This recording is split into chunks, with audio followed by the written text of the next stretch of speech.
नमस्कार दोस्तों, सीटेट परीक्षाओं में जो पूछे गए अभी तक के शिफ्ट हैं उनसे रिलेटेड क्वेश्चंस को हम लोग यहाँ पर डिस्कस करेंगे। बहुत सारे क्वेश्चंस हैं, इसको देख लीजिएगा।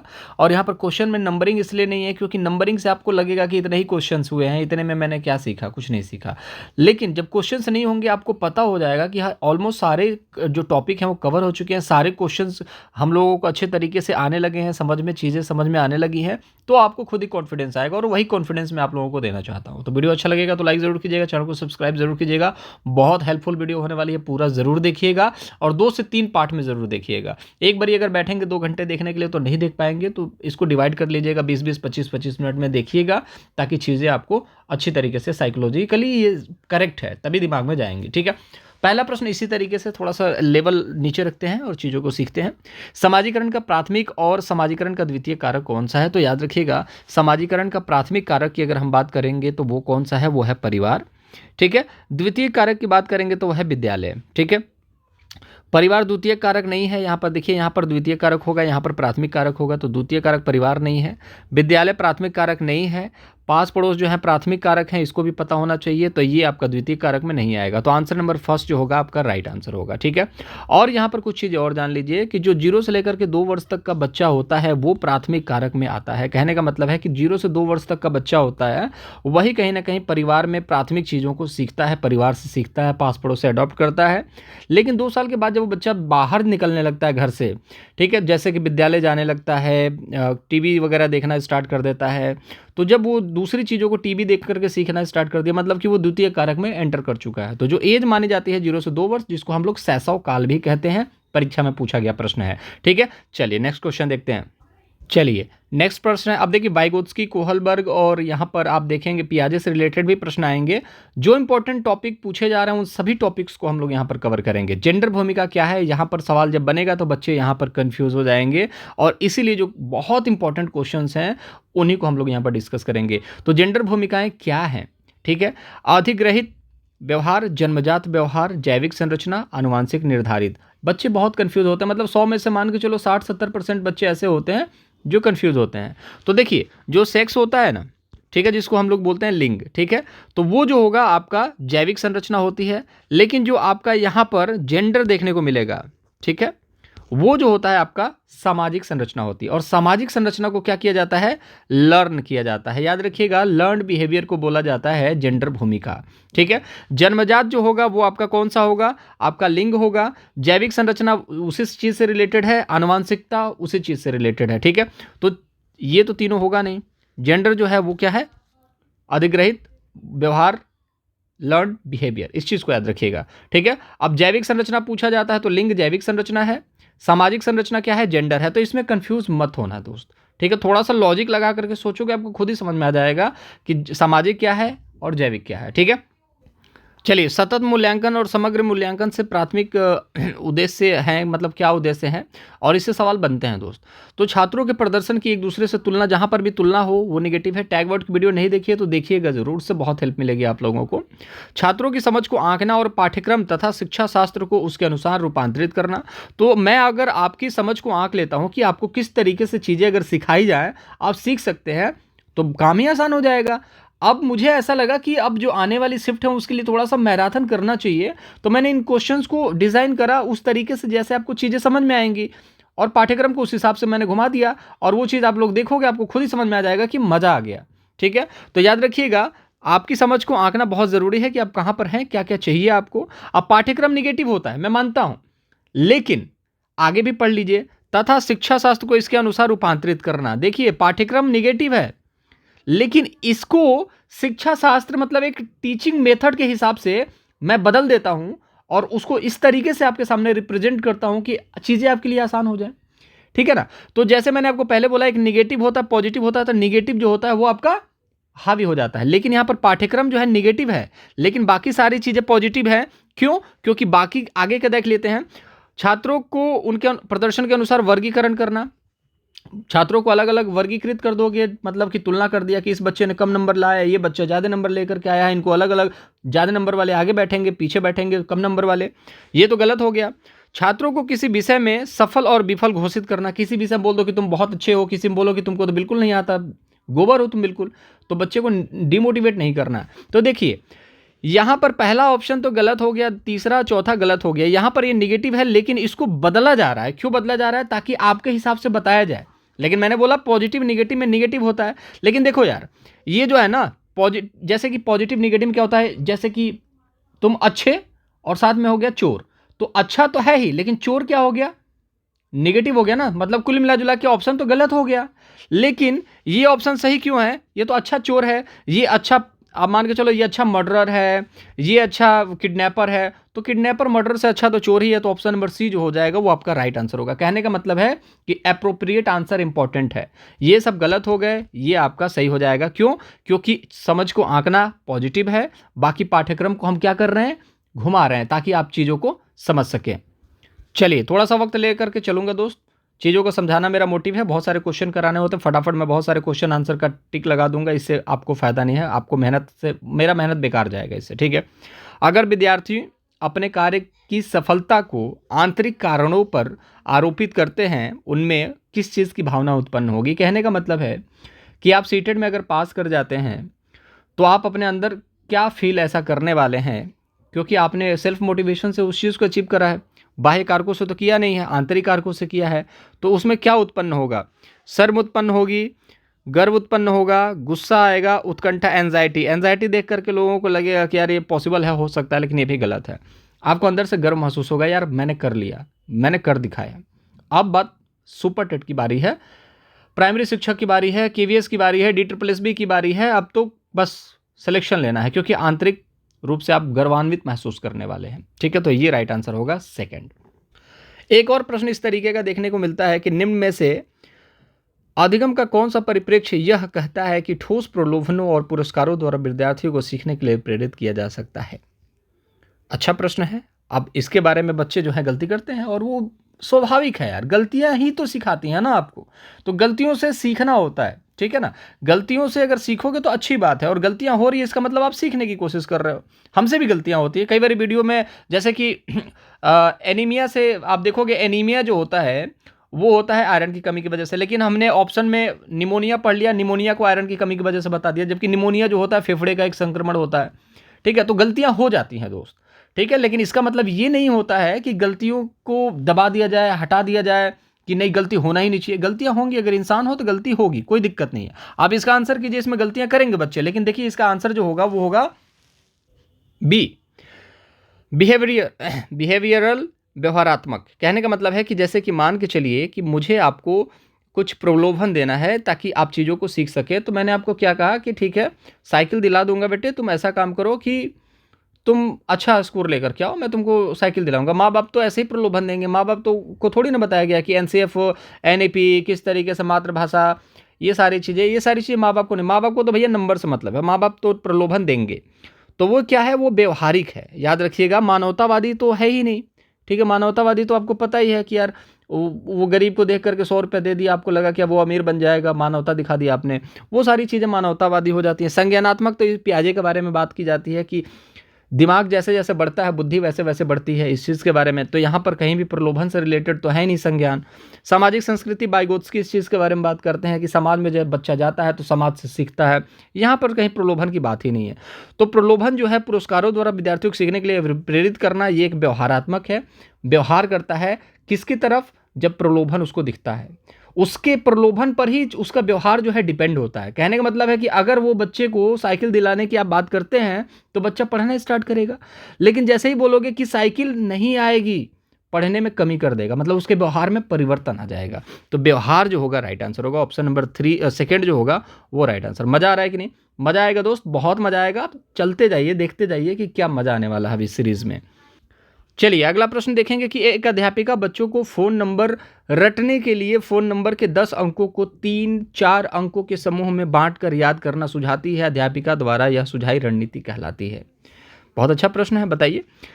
जैसे आपने भी ऐसे अपने फ़ोन नंबर से याद किए होंगे, एक बारी में 10 नंबर तो कोई याद नहीं कर सकता। 2, 3, 3, 4 के समूह में चीज़ों को याद किया जाता है तो उसको क्या बोला जाता है? उसको बोला जाता है खंडीकरण, और खंड खंड में डिवाइड करना है तो खंडीकरण ही होगा। तो ये बहुत आसान क्वेश्चन था, लेकिन ये आसान क्वेश्चन पूछ क्यों लिया जाता है? इसीलिए पूछ लिया जाता है क्योंकि बच्चों को गलतियां करने की आदत है। बच्चों को लगेगा इतना आसान क्यों पूछा है। अब बच्चे देखिए, मुझे तो हंसी आती है इस चीज़ को लेकर के, ईवीएस को लेकर परेशान होते रहते हैं कि यार ईवीएस बहुत मुश्किल पूछा जा रहा है। अरे भैया देखो, मुश्किल क्या है मैं बताता हूँ आपको।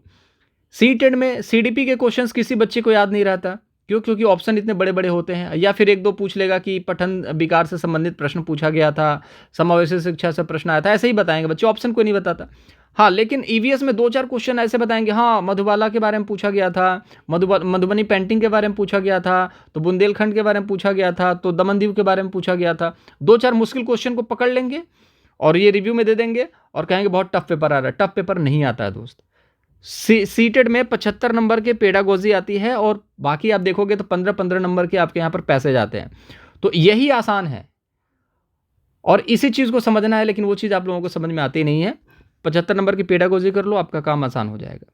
ठीक है, खंडीकरण जो है ये इंपॉर्टेंट है, याद रखिएगा, यही इसका राइट आंसर होने वाला है। समूहों में चीज़ों को बांट करके याद करना।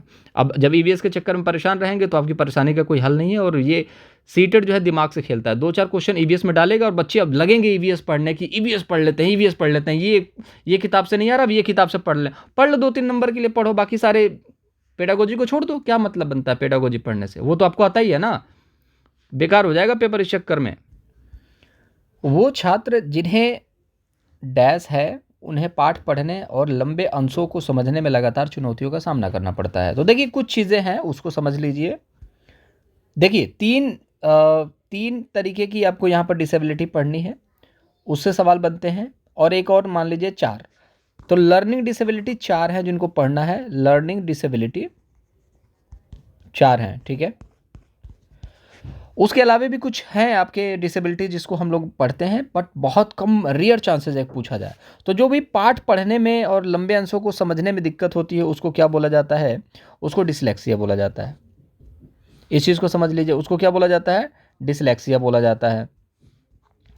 अब यहाँ पर आता है आपका अफेजिया, डिसकैलकुलिया, लोकोमोटर। तो डिसकैलकुलिया आपको पता है गणित से संबंधित प्रॉब्लम है, उसको डिसकैलकुलिया कहा जाता है। लिखने से संबंधित जो है वो उसको बोला जाता है डिसग्राफिया, ठीक है। तो डिसग्राफिया बोला जाता है, इसको लिखने की क्या जरूरत है, आप सबको पता ही है, डिसग्राफिया, ठीक है। सवाल बनता है कि डिसकैलकुलिया, डिसलेक्सिया, डिसग्राफिया तो आपको पता है, बच्चा कंफ्यूज होता है अफेजिया में और डिफेजिया में, ठीक है। तो अफेजिया क्या होता है, डिसफेजिया क्या होता है, दोनों सेम होता है, इस चीज़ को याद रखिएगा। अफेजिया हो या डिफेजिया हो, डीअफेजिया हो, ठीक है, ये दोनों सेम होता है। अब ये होता क्या है, इस चीज़ को समझिए। जब भी कोई गद्यांश की बात की जाए, जैसे कोई गद्यांश है, लंबा चौड़ा एक गद्यांश है, उसको पढ़ता है और यहाँ पर पढ़ने के बाद 2 लाइन पढ़ने के बाद तीसरी लाइन पे जब जाता है 2 लाइन का मीनिंग भूल जाता है कि 2 लाइन मैंने क्या पढ़ा था, ठीक है ना। और वो चीज़ को पढ़ने में दिक्कत आती है और चीज़ें समझ में नहीं आती, वो बिल्कुल स्लो चीज़ों को पढ़ने की कोशिश करता है। कहने का मतलब है कि ये मान के चलो गद्यांश है, ठीक है, और ये पहली लाइन पर पढ़ते हुए जा रहा है, फिर दूसरी लाइन पे आने का मतलब है कि वो तीसरी लाइन पे सीधे आ जाता है, फिर पता चलता है यार दूसरी लाइन तो मेरी छूट गई। और जब दूसरी लाइन पढ़ करके फिर तीसरी लाइन पे आएगा तो पता चलेगा कि ये चीज़ें जो पढ़ी है उसमें कन्फ्यूज़न है, तो चीज़ें समझ में नहीं आई, फिर दोबारा से पहली लाइन पढ़ना स्टार्ट करता है। तो इसको बोला जाता है अफेजिया, ठीक है, अफेजिया, इस चीज़ को याद रखिएगा। और डिफेजिया भी इसी को बोला जाता है, ठीक है। कुछ और भी एडिशनली हैं, 4 चीज़ें मैंने आपको बता दी, डिसलेक्सिया, डिसकैलकुलिया, डिसग्राफिया, अफेजिया, ये 4 लर्निंग डिसेबिलिटीज है, सीखने पढ़ने लिखने से गणित से संबंधित समस्या है। उसके अलावे भी बहुत सारे आपके यहाँ पर लर्निंग डिसेबिलिटीज़ हैं, लर्निंग नहीं है लेकिन डिसेबिलिटीज़ है, जैसे कि लोकोमोटर है। देखिए हड्डियों से जुड़े हुए कुछ बीमारियां होती हैं, कुछ डिसेबिलिटीज़ होते हैं जिसको लोकोमोटर कहा जाता है, जैसे पैरों से ना चल पाना, हाथों से कुछ काम ना कर पाना। बोलने से रिलेटेड बहुत सारी बीमारी हैं, दिमाग से रिलेटेड बहुत सारे डिसऑर्डर्स हैं, जैसे कि आपको देखा जाए तो आपको सेरिब्रल इपिलेप्सी, जैसे मिर्गी हो गया, ब्रेन मस्तिष्क घात हो गया, ये सारी डिसेबिलिटीज़ हैं, लेकिन सीटेट नहीं पूछता इनको। लोकोमोटर आप देखोगे DSSB में, KVS में बार बार पूछा जाता है, लेकिन सीटेट में आप देखोगे डिसकैलकुलिया, डिसलेक्सिया, डिसग्राफिया से ही सवाल बनते हैं। अफेजिया जो होता है ये आपको पूरे गद्यांश को पढ़ने में दिक्कत होती है। एक और आता है दोस्त जो कि आपसे पूछ सकता है, ये है अफेजिया, वो है अप्रेक्सिया, ठीक है। तो अप्रेक्सिया है, अप्रेक्सिया, और एक है डिसअप्रेक्सिया, डिसअप्रेक्सिया। तो अप्रेक्सिया जो होता है वो होता है जैसे किरण, ठीक है ना। तो ये जो बोलने की दिक्कत है ना, बोलने में जो दिक्कत आती है उसको अप्रेक्सिया बोलते हैं। तो याद रखिएगा कि किरण जो है ये अप्रेक्सिया है। लेकिन आपके जो मसल्स की अगर हम बात करें, जैसे स्किल की मतलब मसल्स की बात करें, तो मसल्स में जहाँ पर दिक्कत आएगी डिसएप्रेक्सिया बोला जाता है। तो यहाँ पर बोलने में दिक्कत है अप्रेक्सिया, अप्रेक्सिया सिया याद रखिएगा, ठीक है। और जहाँ पर भी अगर आपके यहाँ पर मोटर जैसे कि हम बात करें कि मसल्स की बात करें, अगर मसल्स में दिक्कत है तो डिसएप्रेक्सिया। आई होप चीज़ें क्लियर है, इससे ज़्यादा नहीं पूछा जाता है और इसी में आप लोग कंफ्यूज रहते हो। चलिए यहाँ पर अब देखते हैं निम्न में से कौन सा सूक्ष्म कौशल के उपयोग का उदाहरण है, ठीक है। तो याद रखिएगा सूक्ष्म मतलब क्या होता है, छोटा, और स्थूल मतलब होता है बड़ा। तो सूक्ष्म कौशल का उदाहरण कौन सा है, तो देखिए बड़े अंगों से कौन कौन से काम हो सकते हैं, जैसे पैर से दौड़ने का काम होता है, चलने का काम होता है, कूदने का काम होगा, लेकिन घसीट करके लिखना उंगलियों का काम है। तो सूक्ष्म कौशल क्या हुआ, उंगली। अब आपसे सवाल बनेगा स्विमिंग जो है, एक बच्चा स्विमिंग कर रहा है तो किस कौशल का इस्तेमाल कर रहा है, तो स्थूल कौशल का इस्तेमाल कर रहा है, ठीक है। इस चीज़ को याद रखिएगा, जो बड़े अंगों से हो उसको स्थूल बोलते हैं, जो छोटे अंगों से हो उसको सूक्ष्म बोला जाता है। तो लिखने से सवाल जब भी बनता है सूक्ष्म कौशल होगा, याद रखिएगा, क्योंकि वो उंगलियों से लिखा जाता है, ठीक है। बॉटल को पकड़ने की अगर बात की जाए तो बॉटल को पकड़ना क्या है, तो वो आप देखोगे तो अगर ऑप्शन में उससे छोटा कुछ नहीं है तो सूक्ष्म कौशल है। जैसे कैप को खोलना, जैसे बॉटल को पकड़ना, बॉटल जैसे बॉटल नहीं बन गया ना, ये बॉटल है, कैसे बॉटल बनेगा, एक सेकेंड, ये है बॉटल, ठीक है, ये बॉटल हो गया।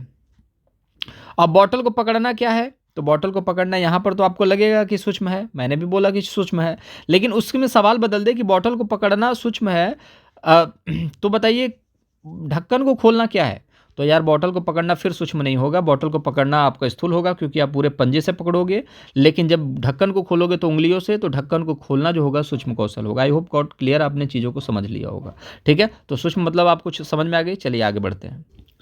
चलिए, एक समावेशी व्यवस्था में कौन किसकी ज़रूरतों के अनुसार यथोचित संयोजन करता है। समावेशी शिक्षा आपको पता है, जिसमें सभी बच्चे पढ़ते हैं, इस चीज़ को याद रखिएगा। और इसमें क्या इंपॉर्टेंट है, तो याद रखिएगा यहाँ पर जो छात्र को सेंटर में रखा जाता है, छात्र के हिसाब से ही सारी चीज़ें की जाती हैं, जैसा चाहेगा छात्र वैसा ही होगा, ठीक है। तो याद रखिएगा अभिभावक स्कूल की ज़रूरतों के हिसाब से होना चाहिए, ठीक है। ऐसा नहीं है अभिभावक स्कूल की ज़रूरत के हिसाब से नहीं चाहिए, स्कूल जो है छात्र के हिसाब से होना चाहिए, बिल्कुल फैक्ट है। तो उसी को समावेशी शिक्षा कहा जाता है कि जहाँ पर स्कूल जो होगा, टीचर जो होंगे छात्र को सेंटर में रखेंगे और बोलेंगे बोल बेटा तुझे क्या सीखना है, मैं तुझे सिखाऊंगा, तुम्हें क्या दिक्कत आ रही है, मैं उस दिक्कत को मतलब उस दिक्कत को बताओ, मैं उसका सोल्यूशन दूंगा। कैसे सीखना चाहते हो बताओ, घर की भाषा में सीखना चाहते हो हम सिखाएंगे आपकी घर की भाषा में, उसको बोला जाता है चाइल्ड सेंटर्ड लर्निंग, बाल केंद्रित शिक्षा, और ये समावेशी शिक्षा का एक भाग है। चलिए, विविध आवश्यकता वाले शिक्षार्थियों वाली कक्षा में शिक्षक को निम्न में से क्या नहीं करना चाहिए, इस तरीके के भी सवाल बनते हैं, तो इन क्वेश्चंस को भी देख लीजिए। जिन बच्चों को बहुत आवश्यकताएं हैं, कहने का मतलब है कि उनको दिखता नहीं है, तो उनको किस चीज़ की आवश्यकता है, तो उनको ऐसे ब्रेल लिपि वाले मेथड की आवश्यकता है, ऑडियो की आवश्यकता है। जो बच्चा सुन नहीं सकता उसको प्रोजेक्टर की आवश्यकता है, ठीक है। जो बच्चा चल नहीं सकता उसके लिए सीढ़ी ना हो करके कुछ ऐसा बनाया जाए कि वो अपने व्हील चेयर से चीज़ों को अपना फर्स्ट फ्लोर पे सेकंड फ्लोर पे जा सके। तो हर चीज़ की व्यवस्थाएं करनी इंपॉर्टेंट है। तो उसके लिए एक टीचर को क्या करना चाहिए, सामग्री का प्रस्तुतिकरण करना पड़ेगा भैया, जब वो देख नहीं सकता तो उसको ब्रेल लिपि देना पड़ेगा, ठीक है। संचार और अभिव्यक्ति, बिल्कुल सही बात है, संचार और अभिव्यक्ति इंपॉर्टेंट है। सूचना का दृष्टिकोण, ये भी इंपॉर्टेंट है, आपका नज़रिया क्या है, उसका नज़रिया क्या है, ये इंपॉर्टेंट है भाई, ठीक है। शिक्षार्थियों के बारे में रूढ़िवादिता, ये इंपॉर्टेंट नहीं है, याद रखिएगा। एक शिक्षक होने के नाते आपको लगता है कि ये बच्चा कुछ नहीं कर सकता, तो आप अपने पास रखिए, उस बच्चे को ये मत बोलिए कि तुझसे नहीं होगा। आपका जो काम है, आपको जो सैलरी मिलती है इसलिए मिलती है ताकि आप उसके अंदर जो आपको लगता है उसको भी आप गलत साबित करें। आपको लगता है कि ये कुछ नहीं कर सकता, बट आप अपने आप को कहें कि नहीं मैं इसको बदल करके दिखाऊंगा, इसीलिए तो आपके पास जा रहा है ना, नहीं तो आपके पास क्यों आता। बच्चा अगर सीखने के लिए, अगर मान के चलो आप स्कूल में भी नहीं सीख पाता है तो क्या मतलब है स्कूल में आने का, ठीक है। तो याद रखिएगा रूढ़िवादिता नहीं करनी है कि ये बच्चा नालायक है, नालायक ही रहेगा, ऐसा नहीं है। उसको आपको सिखाने की जिम्मेदारी है, इसके पैसे मिलते हैं, आप सिखाइए उसको। तो रूढ़िवादिता नहीं बनाना है। याद रखिएगा निगेटिव क्या है, तो निगेटिव ऑप्शन नंबर 4 है। पूछा क्या है निगेटिव, तो निगेटिव निगेटिव 1 नंबर लुटाएगा आपको। जहाँ पर भी निगेटिव दिखता negative, option number 4 right answer होगा।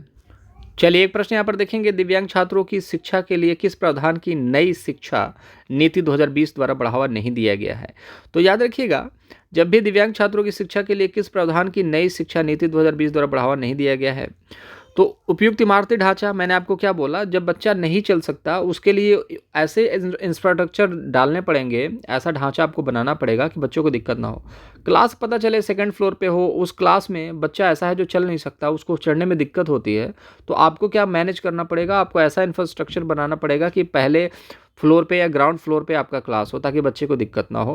प्रत्येक विद्यार्थी के लिए एक शिक्षा, तो ये बिल्कुल फैक्ट है, हर एक बच्चे के लिए एक शिक्षा होनी चाहिए, ऐसा नहीं है कि अलग अलग शिक्षा होना चाहिए।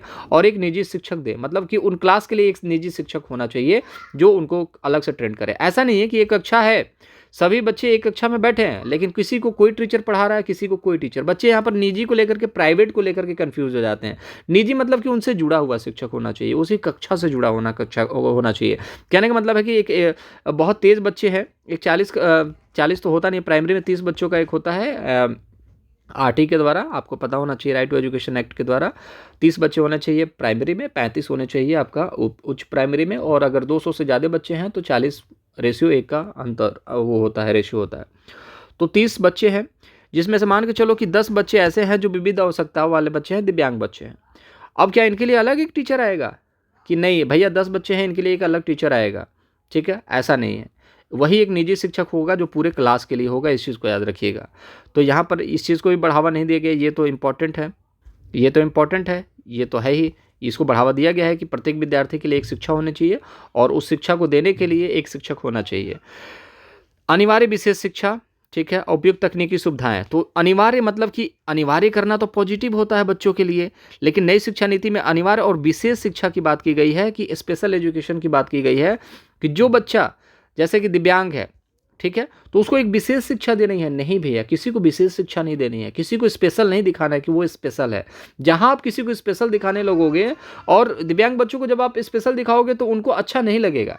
आप उनके लिए अलग से क्लास एक ऑर्गेनाइज कर दोगे कि चलो बच्चे, सभी बच्चे आ जाओ, यहाँ पर आपकी ये वाली क्लास चलेगी, वो बच्चा फील अच्छा नहीं करेगा। वो चाहता है कि नॉर्मल बच्चों के साथ बैठ करके चीज़ों को सीखे, तो उसको नॉर्मल बच्चों के साथ ही बैठा करके सिखाइए, ठीक है। तो उसको अलग से नहीं बिठाना आप लोगों को, इस चीज़ को याद रखिएगा। तो अनिवार्य विशेष शिक्षा जो है नई शिक्षा नीति का भाग नहीं है, इस चीज़ को बढ़ावा नहीं दिया गया है। क्यों? क्योंकि अनिवार्य विशेष शिक्षा जो है समावेशी शिक्षा से अलग हो जाती है। और समावेशी शिक्षा के बारे में बात करें तो सभी छात्र जो होंगे एक क्लास में बैठेंगे, चाहे वो कोई भी हो, और उनको एक तरीके से ही शिक्षा दी जाएगी, तभी बच्चों का मनोबल आगे बढ़ेगा और उन्हें लगेगा कि हम इन बच्चों से भी तेज हैं। जैसे मान लीजिए एक दिव्यांग बच्चा है जो सुन नहीं सकता, सॉरी बोल नहीं सकता, सॉरी मान के चलो कुछ भी नहीं कर सकता, ठीक है, लेकिन मान लीजिए आप एक नॉर्मल बच्चे हैं और आप कल एक पोयम के लिए सर ने बोला कि कल मैं एक पोयम सुनूंगा, आप लोग एक पोयम याद करके आना, ठीक है, क्योंकि 26 जनवरी आ रही है, ठीक है, पोयम याद करके आना। अब एक बच्चा जो देख नहीं सकता, उस बच्चे ने क्या किया, पोयम याद कर लिया, और वो बच्चा पोयम सुनाकर आकर के क्लास में सुना देता है, और देखता है कि बहुत सारे ऐसे बच्चे हैं जो देख सकते हैं, बोल सकते हैं, चल सकते हैं, कूद सकते हैं, फांद सकते हैं, सब कुछ कर सकते हैं, लेकिन उन लोगों ने पोयम नहीं सुनाया। तो उस बच्चे को कितना स्पेशल फील होगा, यार वाकई में मैं इन सबसे बेस्ट हूँ, भगवान ने मेरे साथ थोड़ा सा कर दिया, लेकिन कोई बात नहीं, मैं तो इनसे बेस्ट हूँ ना। चीज़ें तो मैं इनसे ज़्यादा दिमाग रखता हूँ, मैं इनसे ज़्यादा अच्छा हूँ, दिमाग में सेल्फ मोटिवेशन आएगा। तो इसलिए इंपॉर्टेंट है, अनिवार्य शिक्षा देने से बच्चे को हीन भावना अपने आप में आएगी कि मैं उन बच्चों से अलग हूँ, तभी तो मुझे अलग रखा जाता है। मैं इतना टाइम क्यों ले रहा हूँ, ताकि आप चीज़ों को सीखें। बहुत सारे बच्चों को लगेगा बकवास कर रहा है, कोई बात नहीं दोस्त, ठीक है। उपयुक्त तकनीकी सुविधाएं देना इंपॉर्टेंट है, कि वेस वगैरह में इससे सवाल भी बनते हैं, तो ये सारी चीज़ें इंपॉर्टेंट है। ये अनिवार्य विशेष शिक्षा जो है आपका ऑप्शन नंबर 3 जो हो जाएगा राइट आंसर होगा, क्योंकि इसको बढ़ावा नहीं दिया जाता है, क्योंकि समावेशी शिक्षा से अलग का भाग है ये, ठीक है।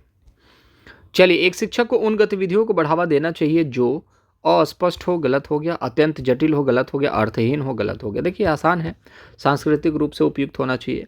जब चीज़ें आप अस्पष्ट करेंगे तो भी बच्चा नहीं समझेगा, अत्यंत जटिल है तो भी बच्चा नहीं समझेगा, अर्थहीन है तो कोई मतलब ही नहीं बनता है। मैं वो टॉपिक पढ़ाऊँ जो आपके लिए काम का है ही नहीं, तो कोई मतलब ही नहीं बनता, बेकार हो जाएगा, फालतू की चीज़ें हो जाएंगी। छात्रों के बीच में भ्रांतियों को निर्मित करना चाहिए, गलत हो गया पहचानना चाहिए, ठीक है। अनदेखा कर दोगे तो भ्रांतियाँ खत्म नहीं होंगी, प्रसारित करोगे तो बदनामी हो ही जाएगी बच्चे की, कि देखो ये तो भाई डरता है, मैथ से डरता है, जैसे लड़की है मैथ से डरती है, तो फिर वो माहौल उसके दिमाग में भी रहेगा, और उसको जब भी मैथ का क्लास होगा तो अरे यार सब बोलते हैं मैथ कमज़ोर है, वाकई में मेरा मैथ कमज़ोर है, तो फिर पढ़ेगी नहीं। तो सिंपल सी बात है।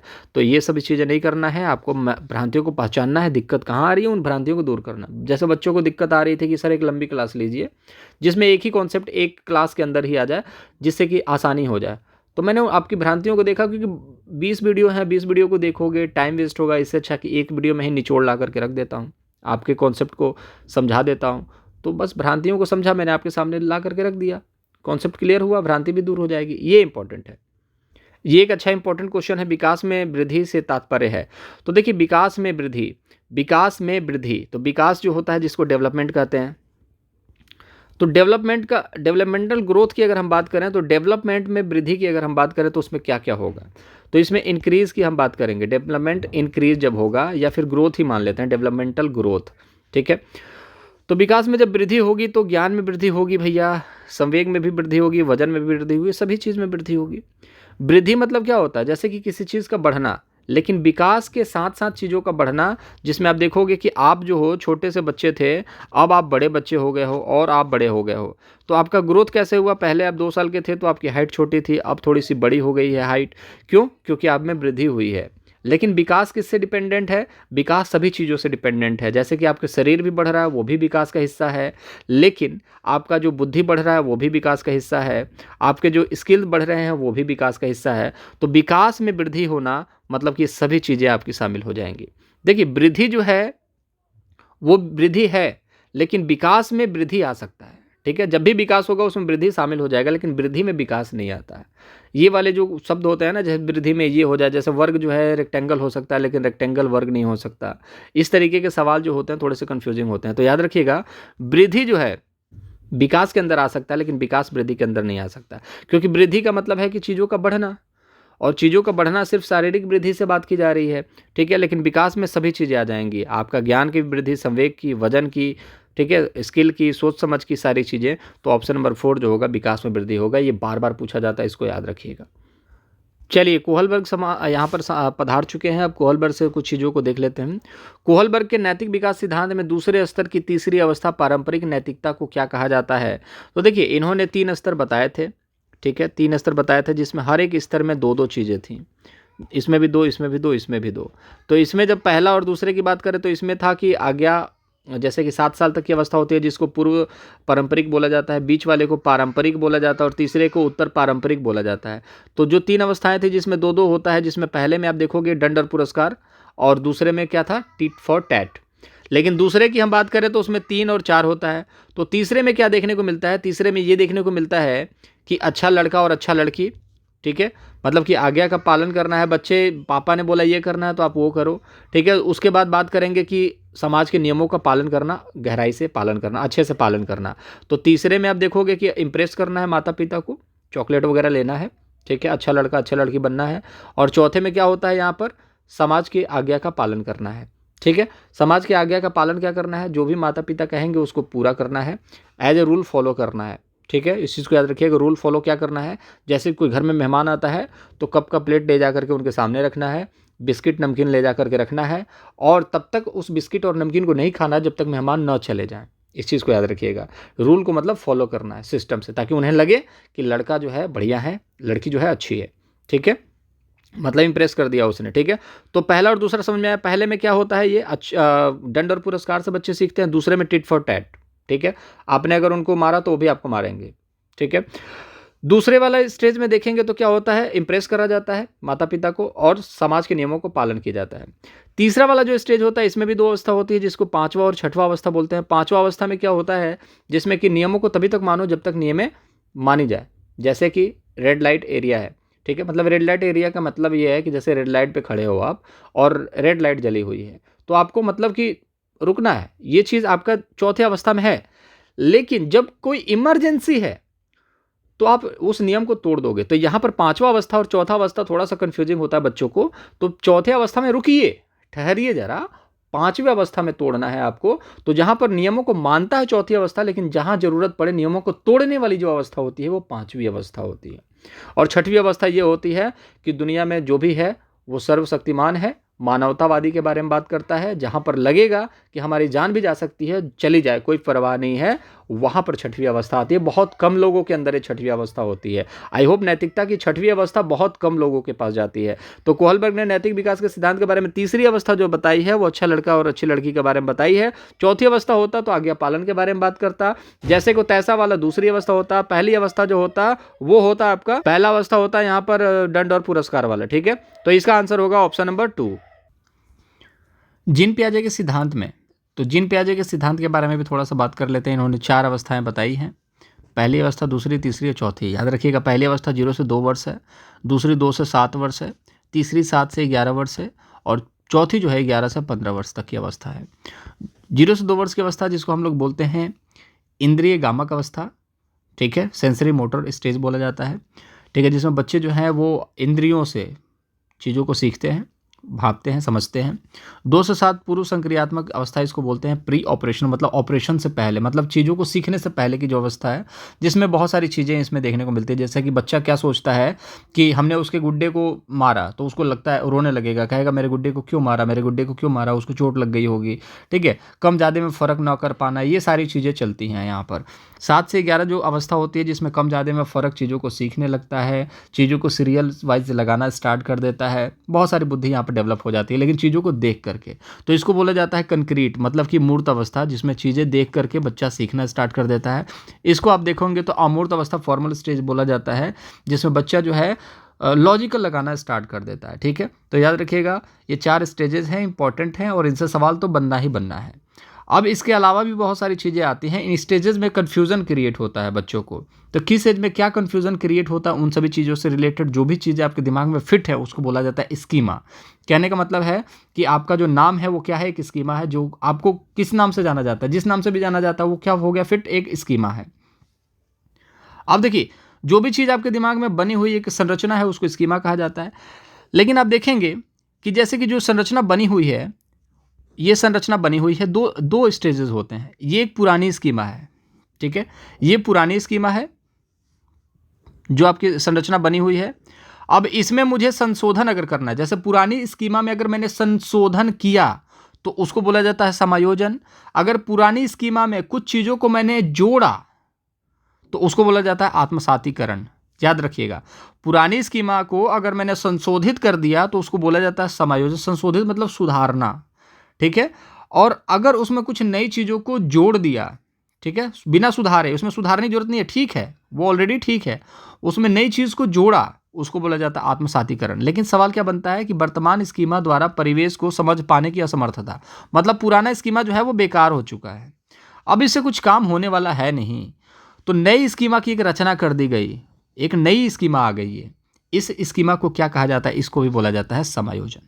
तो पुरानी स्कीमा में संशोधन करना मतलब कि सुधार करना, रिपेयर करना, समायोजन, या तो फिर एक नई स्कीमा ही आ जाए दोबारा से, उसको भी बोलते हैं समायोजन। लेकिन पुरानी स्कीमा में कुछ चीज़ों को जोड़ना, कुछ स्कीमा को जोड़ना, पुरानी में जोड़ना। अब जब भी आए कि नया स्कीमा बनाना तो समायोजन, लेकिन पुरानी स्कीमा में नई चीज़ों को जोड़ना, ठीक है, उसको बोला जाता है आत्मसातीकरण। तो सिंपल वे में एक बार और समझाता हूँ। ये पुरानी स्कीमा है, इसमें कुछ चीज़ें नई ऐड करोगे तो वो बोलता है आत्मसातीकरण। अगर इसको बनवा लोगे तो इसको क्या बोला जाता है, समायोजन। और एक ये खराब हो चुकी है, एक नई स्कीमा ही बना दिया आपने, उसको बोलते हैं समायोजन। अब मैं अंडे का, बॉल का, चिड़िया का और कबूतर का या फिर एरोप्लेन का एग्जाम्पल लूँगा, आपने दुनिया भर के एग्जाम्पल से देखे होंगे। अगर समझ में वहाँ भी नहीं आया, ये भी नहीं आया, तो कोई मतलब नहीं बनता। इस वीडियो को देख लीजिएगा, इससे कॉन्सेप्ट क्लियर हो जाएंगे, ठीक है। चिड़िया उड़ रही है, एरोप्लेन उड़ा, वो कोई मतलब की बात नहीं है, उससे चीज़ें समझ में नहीं आएंगी आपको, फिर भूल जाओगे अगले दिन। तो याद रखना, जैसे कि मान लो एक मैं रेडियो का एग्जाम्पल लेता हूँ, जैसे ये रेडियो है, ठीक है, ये रेडियो है, एक रेडियो है जिसको हम बोलते हैं स्कीमा, ठीक है। आप उसको रेडियो बोलते हो, मतलब आपके दिमाग में फिट है कि रेडियो कैसा होता है। अब इस रेडियो में कुछ फीचर मैंने ऐड कर दिए, ठीक है, कुछ फीचर ऐड कर दिए, तो फीचर को ऐड करने को क्या बोला जाता है, आत्मसातीकरण। लेकिन रेडियो खराब है, इसको मैंने क्या किया, बनवा दिया। अब उसको बनवा दिया तो उसको क्या बोलेंगे, समायोजन बोलेंगे। लेकिन जो रेडियो है ना, ये पूरा खराब हो गया है, ना इसमें फीचर ऐड कर सकते हैं, ना ही रेडियो को बनवा सकते हैं। तो नया रेडियो लेकर क्या है, उसको क्या बोला जाता है, समायोजन, ठीक है। तो नया रेडियो लेकर क्या आना, समायोजन, मतलब नया स्कीमा, जो स्कीमा लाना, रचना करना, उसको बोलते हैं समायोजन। पुराने रेडियो को बनवा दिया मतलब कि रिपेयर करवा दिया तो भी समायोजन। लेकिन कुछ एडिशनली ऐड करना, उसको आत्मसातीकरण कहा जाता है। अब इससे आसान क्या देखोगे आप? अब देखिए यहाँ पर पियाजे के अनुसार कौन सा संप्रत्यय सूचना को संगठित और प्रतिपादित करता है? तो सूचना को संगठित और प्रतिपादित मतलब कि आप अपने पास रखते हो कोई सूचना को और उस सूचना को आगे लेकर के जाते हो, चीज़ों को समझना, पहचानना, ये सारी चीज़ें स्कीमा कहा जाता है। इस चीज़ को याद रखिएगा। जो भी चीज़ आपके दिमाग में है उसको स्कीमा बोला जाता है। जो भी चीज़ आपके दिमाग में है स्कीमा बोला जाता है, याद रखिएगा। चलिए, इनमें से कौन सा अध्यापक द्वारा पाठ का उदाहरण नहीं है? अनुकरण के लिए कौशलों का प्रदर्शन करना, रटना, इशारे, संकेत, सहपाठी संग साझा करना। तो देखिए, पाठ के बारे में बताया किसने है? वाइगोत्स्की ने। वाइगोत्स्की किस चीज़ के बारे में बात करते हैं? सामाजिक संस्कृति के बारे में। उनका कहना है कि मतलब ये है कि पहले भाषा का विकास होता है, फिर जाकर के आप चिंतन वगैरह का विकास करते हैं, सारी चीज़ों का विकास करते हैं, ठीक है। तो पहले भाषा आएगा, फिर चिंतन आएगा। पियाजे क्या कहते हैं? पहले चिंतन आएगा, फिर भाषा आएगा। तो वाइगोत्स्की से याद रखिएगा, आपको पहले भाषा, और भाषा जो है समाज से निकल के आती है, समाज से बच्चा सीखता है। अब ये एक पाठ के बारे में बात करते हैं, उसको देखिएगा। मैं हमेशा यही एग्जांपल लेता हूँ कि 3 स्टेज है। एक पहला स्टेज है कि आपने बीएड बीटीसी कर लिया है, आप वहाँ पर क्वालिफाई हो चुके हैं, वो आपके लेवल में था, बिना कोचिंग के आपने चीज़ों को कर लिया, आपको समझ में आ जाता था, ठीक है, सेल्फ स्टडी से निकाल लिया।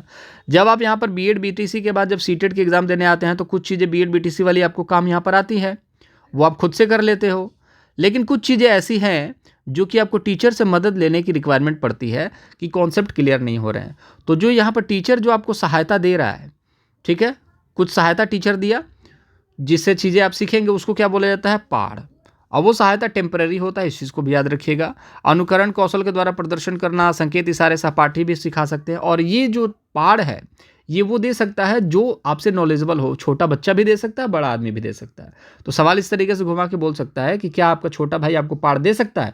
तो बिल्कुल आपका छोटा भाई आपको पाढ़ दे सकता है, अगर उस चीज़ की नॉलेज उसको है, ठीक है। तो यहाँ पर आपको पाढ़ देखने को मिल गया, यहाँ पर आपको खुद चीज़ें देखने को मिलती थी। तो ये जो सिचुएशन है, आपको कुछ चीज़ें आती हैं, कुछ चीज़ें आपको पाढ़ की सहायता से मिल जाती है, इसको बोला जाता है जेडपीडी, ठीक है। इसको भी याद रखिएगा। वाइगोत्स्की से इतना ही सवाल बनता है, इससे ज़्यादा सवाल बनता नहीं है। पढ़ने को आप बहुत सारी चीज़ें पढ़ लोगे, लेकिन इतना काफ़ी है आप लोगों के लिए। तो इसका राइट आंसर होगा रटना। रटना नहीं है, इशारे, संकेत, सहपाठियों संग साझा, कौशलों का प्रदर्शन, अनुकरण करके भी यहाँ पर पाढ़ का उदाहरण है, लेकिन रटना इंपॉर्टेंट नहीं है। चलिए, ये क्वेश्चन मैंने बहुत बारी कराया आप लोगों को, वाइगोत्स्की के सिद्धांत में निजी संवाद। देखिए, निजी संवाद से रिलेटेड भी यहाँ पर सवाल बनते हैं, दोनों को लेकर के, पियाजे से लेकर के वाइगोत्स्की। लेकिन सवाल जो है वाइगोत्स्की से ज़्यादा पूछा जाता है, क्योंकि समाज में सबसे पहले वाइगोत्स्की क्या कहते हैं? भाषा का विकास होता है। अब इनका कहने का मतलब है कि बच्चों की आत्मकेंद्रिता का घोतक है। मतलब बच्चे जो बात करते हैं खुद से, ये पियाजे के हिसाब से अच्छा नहीं है, लेकिन वाइगोत्स्की के हिसाब से अच्छा है।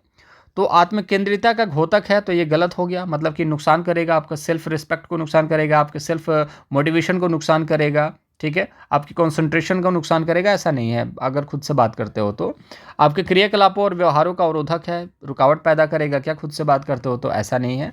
वाइगोत्स्की के हिसाब से जटिल कार्य करते समय बच्चे को उसके व्यवहार संचालन में सहायता देता है। जैसे आप इंटरव्यू देने गए हो और इंटरव्यू देने के दौरान आप बैठे हुए हो और बच्चे निकल रहे हैं और कह रहे हैं यार इस बार तो सिलेक्शन हो नहीं पाएगा यार, बहुत टफ एग्जामिनेशन हो रहा है, मतलब टफ इंटरव्यू हो रहा है। आप बैठे हुए हाथ पैर कांप रहे हैं, लेकिन आप अपने आप से कहोगे yes you can do it, yes yes you can do it, don't be nervous, yes you can do it. ये आपस में बात कर रहे हो, मैं बहुत कुछ कर सकता हूँ, मैंने पहले भी करके दिखाया है यार, मैं पहली बार थोड़ी ना इंटरव्यू दे रहा हूँ, तू कर सकता है यार, तू टेंशन क्यों ले रहा है? ये अपने आप से बात कर रहे हो, क्या कर रहे हो? अपने आप को मोटिवेट ही तो कर रहे हो ना। तो खुद से बात करना उनके हिसाब से अच्छा चीज़ है। खुद को संचालन को लेकर के, खुद को मोटिवेट करने के लिए इंपॉर्टेंट है। ऑप्शन नंबर सी जो होगा राइट आंसर होगा। ये बार बार पूछा जाता है, संकेत देता है कि संज्ञान कभी भी आंतरिक नहीं होता। ये तो कोई लॉजिक है ही नहीं ऑप्शन का, ठीक है। तो निजी संवाद जो है यहाँ पर इंपॉर्टेंट है वाइगोत्स्की के हिसाब से। एक संरचनावादी कक्षा में अध्यापक और छात्रों की क्या भूमिका होती है? कक्षा में शिक्षक व विद्यार्थी दोनों निष्क्रिय होते हैं, छात्र क्रियाशील है परंतु अध्यापक निष्क्रिय। देखिए, जहाँ पर भी निष्क्रिय सक्रिय मैंने टैगवर्ड में बताया, निष्क्रिय अगर छात्र ही निष्क्रिय है तो फिर शिक्षक पढ़ा करके क्या करेगा? जैसे कि मान लीजिए कि आप लोग पढ़ना ही नहीं चाहते, मैं बहुत अच्छा कंटेंट दे करके भी क्या करूँगा? अपना टाइम वेस्ट करूँगा।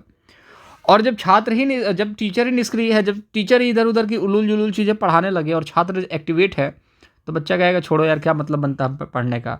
तो दोनों का एक्टिवेट होना इंपॉर्टेंट है, सक्रिय होना इंपॉर्टेंट है। छात्र अपना 100% दे, टीचर अपना 100% दे, तो मज़ा आता है दोस्त, ठीक है। तो अध्यापक और छात्र दोनों ही क्रियाशील है, तो याद रखिएगा ये वाला आपका सटीक आंसर होगा। अध्यापक क्रियाशील है परंतु छात्र निष्क्रिय है, गलत हो जाएगा। बहुत अच्छा प्रश्न है, संरचनावादी क्लास में ये इंपॉर्टेंट है और ये बहुत अच्छा क्वेश्चन है। मुझे लगता है सभी बच्चों ने इसका राइट आंसर करे होंगे। चलिए, इससे सवाल बनता है लड़कियों को गुलाबी कपड़ा गुड़ियों से जोड़ा जाता है और लड़कों को नीला कपड़ा कारों से जोड़ा जाता है। इसको क्या बोला जाता है? इसको रूढ़िवादिता बोला जाता है। सिंपल। लेकिन पक्षपात वाले भी सवाल बनते हैं। तो पक्षपात वाले कैसे होते हैं? जैसे एक टीचर है, वो कुछ 4-5 बच्चे ऐसे हैं जिनसे सवाल पूछता है, बाकी बच्चों से नहीं पूछता है। तो क्या करता है? वो एक रूढ़िवादिता दिखाता है कि ठीक है, या फिर लड़कियों से हेट करता है, ठीक है ना, और वो सिर्फ लड़कों से ही सवाल पूछता है। तो वो क्या करता है? जेंडर पक्षपात का काम कर रहा है। मतलब कि सिर्फ लड़कों से सवाल पूछता है, लड़कियों से नहीं। कुछ टीचर ऐसे होते हैं जो लड़कियों से सवाल पूछेंगे, लड़कों से नहीं, वो भी जेंडर पक्षपात का काम कर रहे हैं। ठीक है, तो जेंडर पक्षपात का मतलब किसी एक को महत्व देना, दूसरे को ना देना, पक्षपात करना। रूढ़िवादिता जो पुराने चली आ रही प्रथाएं हैं, दादा परदादा, उनके परदादा से, उसको रूढ़िवादिता कहा जाता है। और एक आधा सवाल और ये भी बनता है कि कुछ जैसे कोर्स को कंप्लीट करने के लिए बहुत जल्दी जल्दी अपने कोर्स को कंप्लीट करा देने से क्या होता है? तो छात्र जो हैं, जो सीखने की प्रोसेस है उससे वंचित हो जाते हैं। ठीक है ना, तो याद रखिएगा इस तरीके के सवाल बनते हैं। चलिए यहां पर भी देखेंगे कि रमणीक की कक्षा में एक दृष्टिबाधित छात्र है, एक समावेशित कक्षा में इस संदर्भ में उसे क्या निर्देशात्मक समायोजन करने चाहिए। तो देखिए 40 मिनट का वीडियो हो चुका है ऑलमोस्ट, और आप लोगों ने अभी तक कहीं ना कहीं, अब अगला सेशन जो है 10-15 मिनट ब्रेक लेने के बाद देखिएगा। ठीक है, तो अगला सेशन आप इस तरीके से देख सकते हैं, 2 सेशन है, तो इसको आप लोग उस हिसाब से करेंगे तो ज़्यादा अप्रोप्रिएट, ज़्यादा अच्छा रहेगा। रमणीक की कक्षा में दृष्टिबाधित छात्र है, तो जैसे कोई बच्चा है जो दृष्टिबाधित है, उसे समावेशित कक्षा में पढ़ाना भी है। एनईपी यही कहता है कि आप सभी बच्चों को एक साथ लेकर के पढ़ाएंगे, उसे क्या निर्देशात्मक समायोजन करने चाहिए।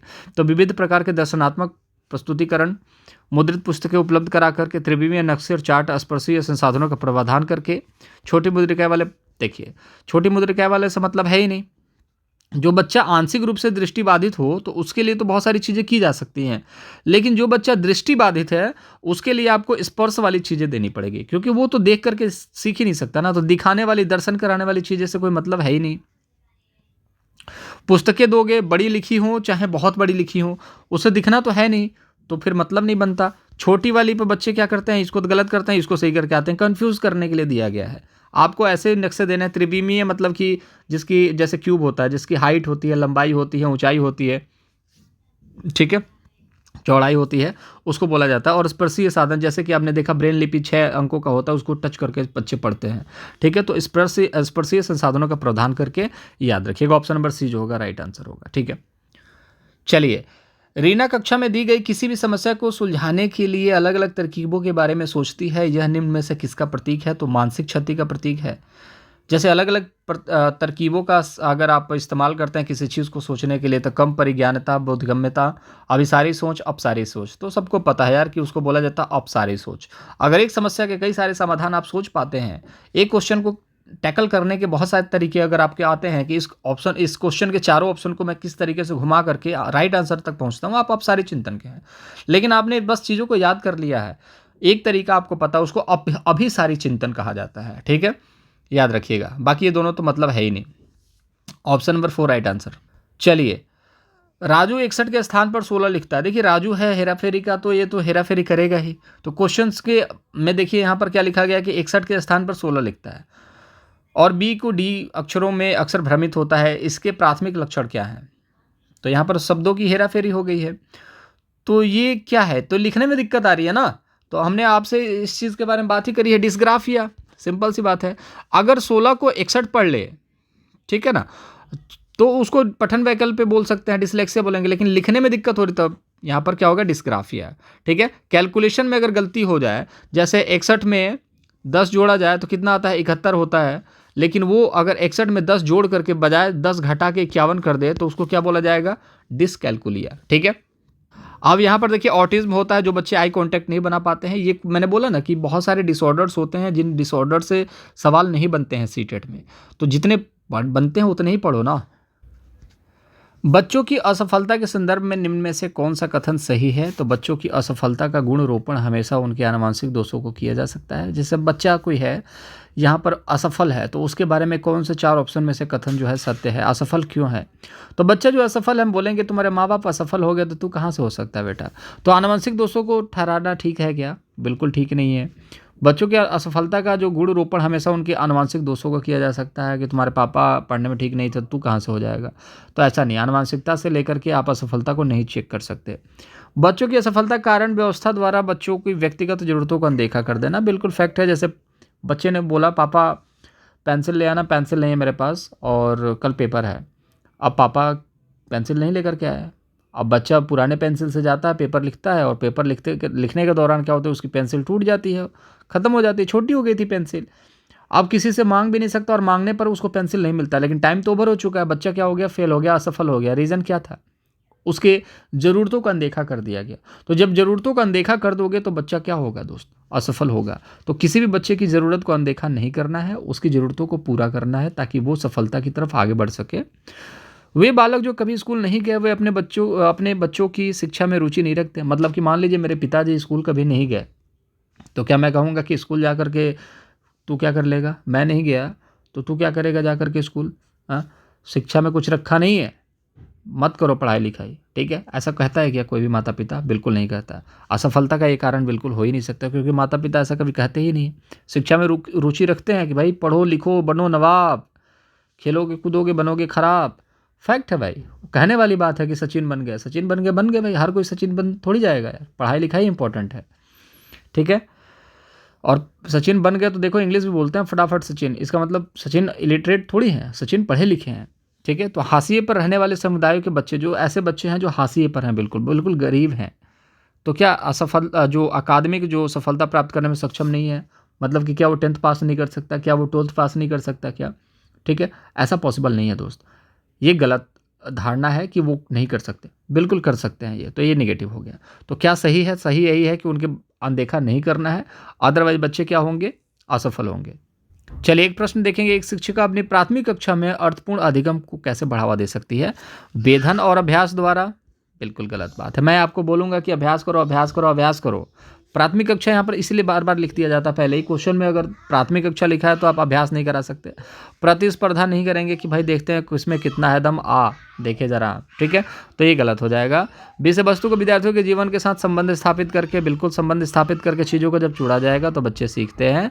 अधिगम को छोटी छोटी उपलब्धियों के लिए पुरस्कार देना। छोटी छोटी उपलब्धियों के लिए जब पुरस्कार दोगे और अगली बार जब पुरस्कार नहीं मिलेगा, बच्चा कहेगा फायदा ही नहीं है, पुरस्कार मिलता ही नहीं है। तो पुरस्कार की आदत नहीं लगानी है बच्चों को, ठीक है। तो इस चीज़ को याद रखिएगा, विषय वस्तु को विद्यार्थियों के जीवन के साथ जोड़ना इंपॉर्टेंट है। जब जोड़ोगे तो चीज़ें समझ में आएंगी। कहने का मतलब क्या है, जैसे टीचर लोग क्या कर रहे हैं कि कुछ पी रहे हैं, कुछ ऐसा पी रहे हैं जो बच्चा नहीं जानता है, ठीक है। और जैसे कि उसको चाय बोल दीजिए कि चलो ठीक है चाय पी रहा, बच्चे ने आज तक चाय नहीं देखा है, लाल चाय जिसमें पानी वाला चाय होता है, जो जिसमें दूध नहीं होता है। अब वो कांच के गिलास में पी रहे हैं, दिख रहा है, आप समझ ही रहे हैं क्या दिख रहा है। वो लाल चाय पी रहा है बच्चा, और टीचर लोग पी रहे हैं लाल चाय। अब बच्चा देखता है और कहता है कि ये लाल चाय है, लाल चाय है, ठीक है। अब बच्चे को ये पता नहीं है, तो बच्चे को क्या करेंगे, बच्चे को बोलेंगे कि भाई ये देखो लाल चाय, लाल चाय उसको अगर पिला दिया आपने, ठीक है, तो बच्चे को समझ में आ जाएगा कि ये लाल चाय क्या है। और अगर नहीं पिलाया और उसके बारे में 36 चीज़ें बता दो कि लाल चाय तुलसी डाल करके पीने से आपके सर्दी जुकाम खत्म हो जाते हैं, वो चीज़ें नहीं समझ पाएगा। तो उसको जीवन से जोड़ना पड़ेगा, उसको फैमिलियर करना पड़ेगा, उसको पिलाना पड़ेगा, तब जा कर के चीज़ों को सीख पाएगा। जैसे कोई एक फल लेकर के आओ, बोलो कि ये फल है, ये बहुत टेस्टी लगता है, तो बच्चे को कैसे पता टेस्टी लगता है, किस तरीके का टेस्ट आता है, उसको खिलाओ तो पहले। जब बच्चा खाएगा टेस्टी लगेगा, उसको वो प्रमोशन करेगा कि हाँ इस तरीके का टेस्ट आता है, खट्टा आता है, कड़वा आता है, क्या आता है, वो सारी चीज़ें, ठीक है। जीवन से जोड़ना इंपॉर्टेंट है, तभी बच्चा सीखता है। चलिए यहाँ पर देखेंगे ये जानकारियाँ किस स्मृति में संगठित होती है। ये सवाल बनता है कि बाइक की सवारी करने की प्रक्रिया। एक बारी जब पहली बार आप जब बाइक में बैठे होंगे तो बहुत ज़ोर से पकड़ करके बैठे होंगे, क्यों? क्योंकि उस समय आप बैलेंस बनाना सीख रहे थे। धुले कपड़ों को तह करने की प्रक्रिया, आपको आज भी कपड़ों को तह लगाने नहीं आता होगा। मैक्सिमम लोगों को कपड़ों को तह लगाने नहीं आता होगा, कुंडी में टांगने आता होगा, बस इतना ही है कि दरवाजे के पीछे टांग दिया। 7 साल की उम्र में एक पेड़ पर चढ़ने का अनुभव, आपको बहुत सारे लोगों को पेड़ पर भी चढ़ने नहीं आता होगा, क्योंकि पेड़ पर चढ़ने के बाद गिर गए होंगे, उसके बाद मम्मी पापा ने मना करा होगा, फिर आप चढ़े ही नहीं होंगे, ठीक है। और बहुत सारे बच्चे जो हैं आज भी एकदम कौवे के डाल के पास पहुंच जाते हैं, इतने ऊपर। तो अपनी अपनी एक कहीं ना कहीं सीखने की लर्निंग कैपेसिटी है।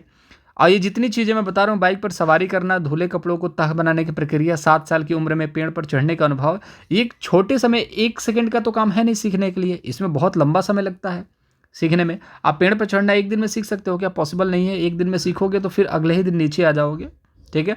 धुले कपड़े को तह लगाने की प्रक्रिया एक बार में सीखा। टाई बांधना आपको पता है, टाई बांधना इतना आसान था क्या? नहीं था ना। आप टाई लगा करके फिर उसके बाद उतना ही खोलते थे जितना जरूरी है, और धुलते भी थे तो ऊपर जो होता है गांठ सा, उसको बस थोड़ा सा धुल दिया जाता था ताकि बांधना ना पड़े, क्योंकि बांधने तो आता नहीं था। तो जो टाई है ना, वो सीखना एक प्रोसेस है, उसमें टाइम लगता है। आप सीख तो लोगे कि इस तरीके से 3-4 स्टेप है, सीख लिया आपने, लेकिन फिर भूल जाता है। और अगर एक बार सीख लिया तो वो लॉन्ग प्रोसेस होता है यार, वो कभी जीवन भर भूलता भी नहीं है, इस चीज़ को याद रखिएगा। तो बाइक की सवारी आप जीवन भर नहीं भूल सकते, एक बार सीख लिए तो। धुले कपड़ों को तह बनाने की प्रक्रिया थोड़ा सा मुश्किल है सीखने में, लेकिन सीख लिए तो वो भी लंबे समय तक चलता है। 7 साल की उम्र में पेड़ पर चढ़ने का अनुभव थोड़ा सा टाइम लगता है सीखना, लेकिन जब चढ़ जाओगे तो उसके बाद आपको ये चीज़ें जो है लंबे समय तक अनुभव देंगी। याद रखिएगा, लॉन्ग टर्म मेमोरी होता है, ये सारी चीज़ें जल्दी भूलती नहीं है, ठीक है। जल्दी आती ही नहीं है, तो जो जितना जल्दी आता है, जैसे पैसा जितना जल्दी आएगा उतना जल्दी जाएगा, बहुत मुश्किल से आता है तो बहुत मुश्किल से जाता भी है। चलिए एक प्रश्न और देखते हैं। निम्नलिखित कथनों में से कौन सा कथन बच्चों की त्रुटियों को समझने के लिए सही नहीं है या कक्षा में छात्रों के ग्रेड और पदों को निर्धारित करता है? गलत हो गया। शिक्षक को छात्रों की अवधारणात्मक समझ से अवगत कराता है, ये भी आप देखोगे। अवधारणात्मक समझ से अवगत कराता है, ठीक है। शिक्षक को छात्रों की अवधारणात्मक समझ से अवगत कराता है, ठीक है। शिक्षण अधिगम प्रक्रिया में त्रुटि की समझ सार्थक है क्योंकि यह अधिगम प्रक्रिया का सहज हिस्सा है, ठीक है। यह बच्चों की सोच में अंतर्दृष्टि प्रदान करता है, ठीक है। अब बात करेंगे यहाँ पर कौन सा त्रुटियों को समझने में सही नहीं है, तो ऑप्शन नंबर फर्स्ट जो होगा ये राइट आंसर होगा दोस्त, ठीक है। क्योंकि यहाँ पर आप देखोगे तो पहला जो ऑप्शन है वो तो ग्रेड और पद, ये तो निगेटिव हो गया। निगेटिव निगेटिव क्या होगा, यहाँ पर 1 नंबर आपको दे करके जाएगा।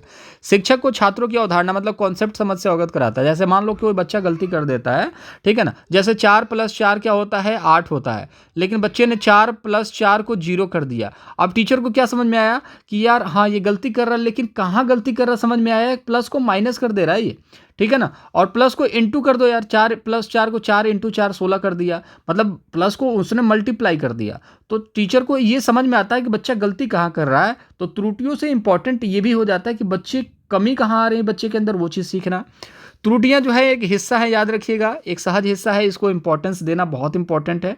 अगर बच्चे को कहोगे डांटोगे तो बच्चा सीखेगा नहीं, सीखना नहीं चाहेगा।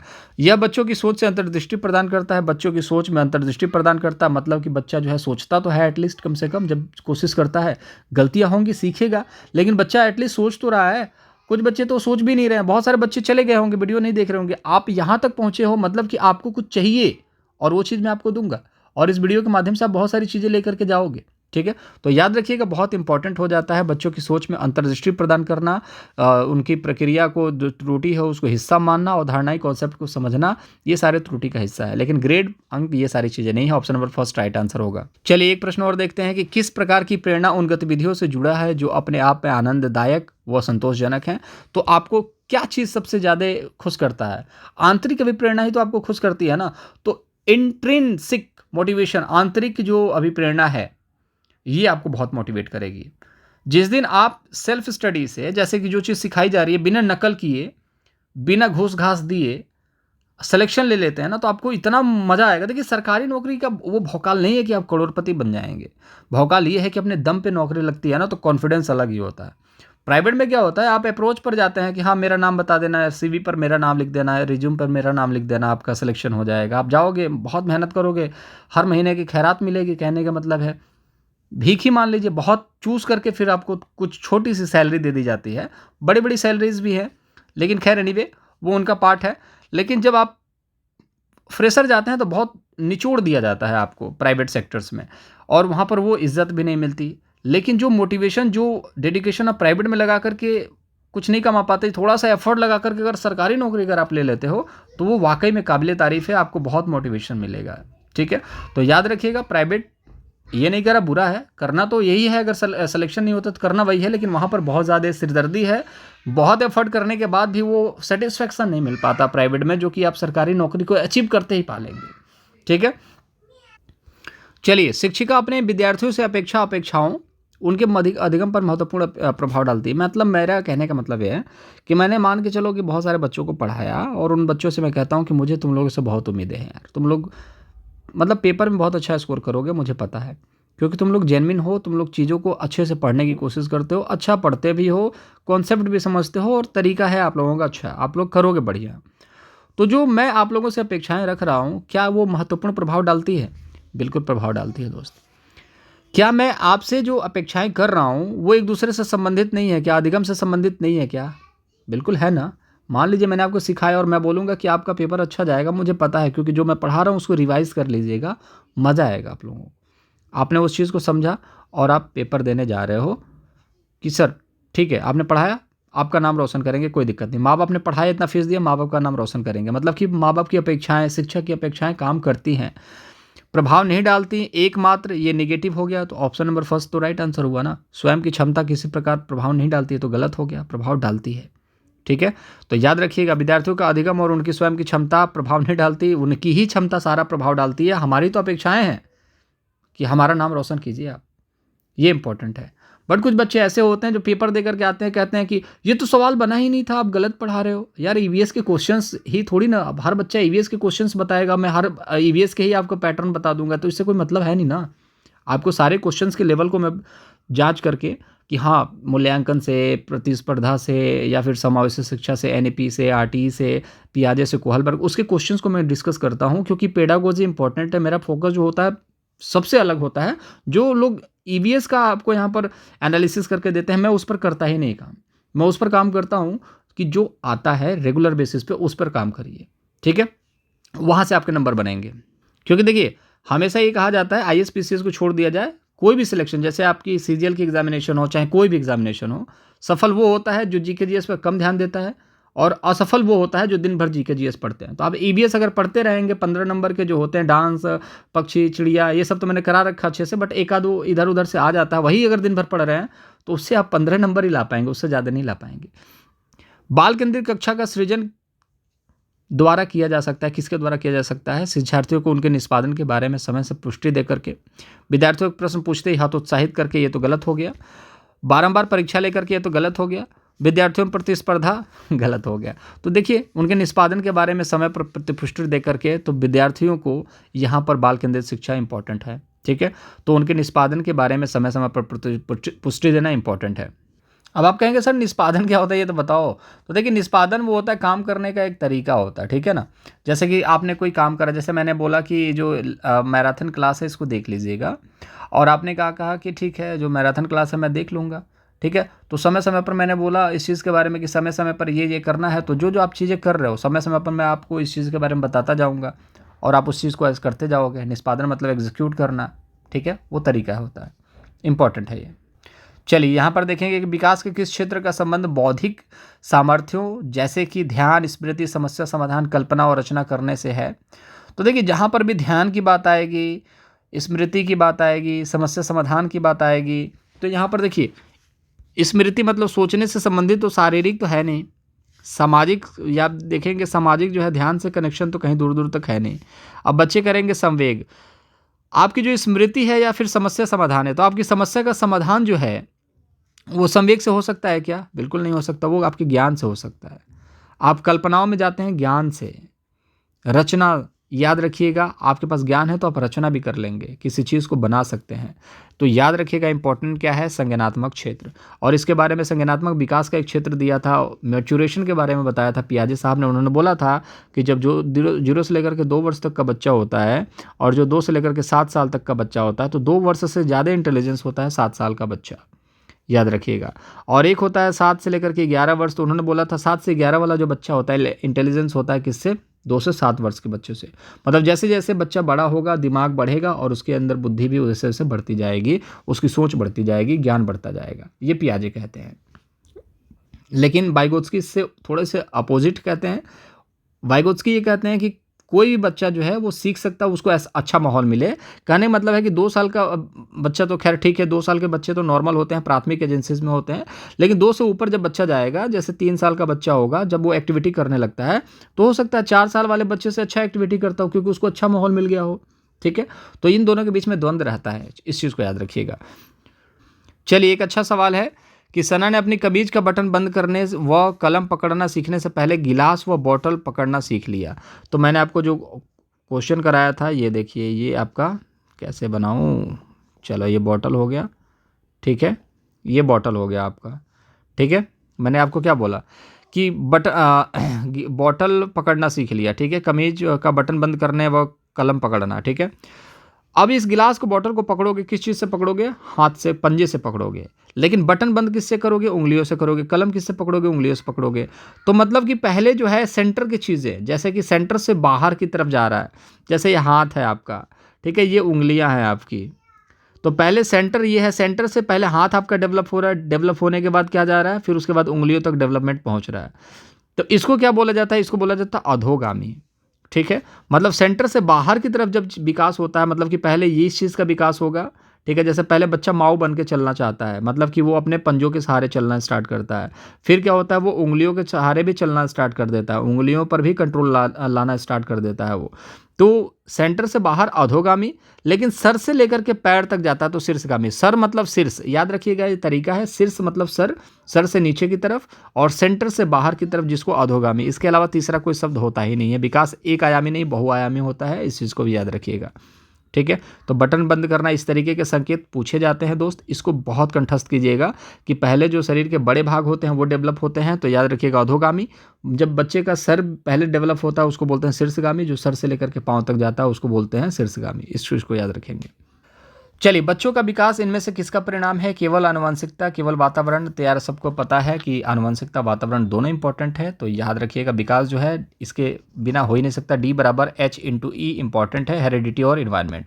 देखिए बहुत सारे क्वेश्चन हम लोगों ने अभी डिस्कस कर लिए, लेकिन आपको पता चला क्या कितने क्वेश्चन हम लोगों ने डिस्कस करे? नहीं, लेकिन ज्ञान आपके दिमाग में फिट होता जाएगा। जब प्रैक्टिस करोगे ना, यही क्वेश्चन एज इट इज़ आपके सामने आएंगे। पेपर जब देखोगे ना, तो यही क्वेश्चन एज इट इज़ आएंगे। मैं ये नहीं कहता जितने मैंने ईवीएस करा दिए सारे फंस जाएंगे, ईवीएस छोड़ो, लेकिन जितने मैंने पेडागोजी पढ़ा दी ना वो सारे फंसेंगे, इस चीज़ की गारंटी है दोस्त। ठीक है, तो टैग वर्ड करिएगा, और जितने चीज़ें करा रहा हूँ वो सारी चीज़ें देखना। अब देखिए यहाँ पर हिंज की दुविधा को लेकर के यहाँ पर सवाल बनते हैं कि बच्चों की प्रतिक्रिया के आधार पर लॉरेंस कोहलबर्ग ने किस विकास की विभिन्न अवस्थाओं को प्रतिपादित किया? तो नैतिकता के बारे में याद रखिएगा। नैतिकता में ये भी चीज़ इंपॉर्टेंट होती है दोस्त की नैतिकता में कितनी नैतिकता होनी चाहिए। जैसे नैतिक हो, आप किसी को मारते नहीं हो, लेकिन आपके पापा को कोई जलील करे तो आपको तो हाथ उठाना पड़ेगा। अगर आपके पापा किसी को गाली दे रहे हैं, उसके पापा आपके पापा को गाली दे रहे हैं, तो यहाँ पर नैतिकता यह है कि उनको कहिए कि भैया घर में चले जाइए, दोनों बराबरी का हिस्सा चल रहा है तो कोई बात नहीं, आप घर में चले जाइए, ये भी एक नैतिकता है। लेकिन आपके पापा कुछ नहीं करते हैं, सामने वाला उनको कुछ भी बोल देता है, तो आप भी वहाँ पर क्या करेंगे? कुछ ना कुछ करेंगे, ये भी नैतिकता। तो यहाँ पर दुविधा ये थी कि उनकी मैडम जो है, हिंज की मैडम जो थी बीमार थी और उसको दवाई लेनी थी। अब दवाई लेगा तो पैसा नहीं था और वो दे नहीं रहा है, जबकि वो बहुत ज़्यादा बेनिफिट भी ले रहा है। ऐसा नहीं है कि मजबूरी में वो भी मर रहा है कि उसकी चोरी कर लेने से उसकी दुकान लूट जाएगी वो, या वो बर्बाद हो जाएगा, ऐसा नहीं है। तो उसने देखा कि हम इसकी दुकान इसकी दवाई को अगर चोरी भी कर लेते तो इसके ऊपर कोई फ़र्क तो पड़ेगा नहीं, लेकिन नैतिकता तो स्पॉइल होगी। कोई बात नहीं, नैतिकता पर प्रभाव पड़ेगा, लेकिन मेरी मैडम तो बच जाएंगी ना। तो बस ठीक ये रहेगा, नैतिकता को रखते हैं साइड में, पहले इंपॉर्टेंट जो है वो करते हैं, दवाई लेते हैं, उसको बचा लेंगे, फिर तो तभी तो नैतिकता रहेगी, नहीं तो मर जाएगी तो कोई मतलब नहीं बनता। तो यहाँ पर नैतिकता की दुविधा को लेकर के यही चीज़ कही गई कि नैतिकता वहाँ पर काम करनी चाहिए सिचुएशन को देख करके कि कम नैतिक क्या है और ज़्यादा नैतिक क्या है। तो वहाँ पर नैतिकता कम काम करती है, लेकिन फिर भी वो अगर किसी की जान बचाने को लेकर के, जैसे रेड लाइट पे आप खड़े हो और आपको जाना है, एम्बुलेंस है, तो एम्बुलेंस रेड लाइट को क्रॉस कर देती है, वहाँ पर उसके लिए नैतिकता काम नहीं करती है, क्योंकि वो इंपॉर्टेंट ज़्यादा है उसका जान। जहाँ पर जान बचाने की बात आती है तो आपको पता ही है, जहाँ जान पर बात आ जाती है तो पैसा महत्व नहीं रखता, नैतिकता महत्व नहीं रखता। आप इस चीज़ को जानते हैं। तो नैतिक विकास यहाँ पर इस चीज़ से रिलेटेड है, हाइंस की दुविधा से रिलेटेड। ठीक है, याद रखिएगा। देखिए एक प्रश्न आ चुका है जो हमने स्कीमा के बारे में, सारे क्वेश्चंस करवाऊंगा दोस्त, एक दूसरे से रिपीट होते हुए क्वेश्चंस भी देखेंगे, मजा आएगा। जब बच्चे अपने अनुभवों को अपने वर्तमान स्कीमा में, मैंने क्या बोला था, एक स्कीमा ये है जो पुरानी है, जैसे कि एक रेडियो है, पुराना है। अब इस रेडियो को रिपेयर करा दोगे तो समायोजन कहा जाएगा, लेकिन रेडियो में एक नया फीचर ऐड कर दोगे तो उसको आत्मसातकरण कहा जाएगा।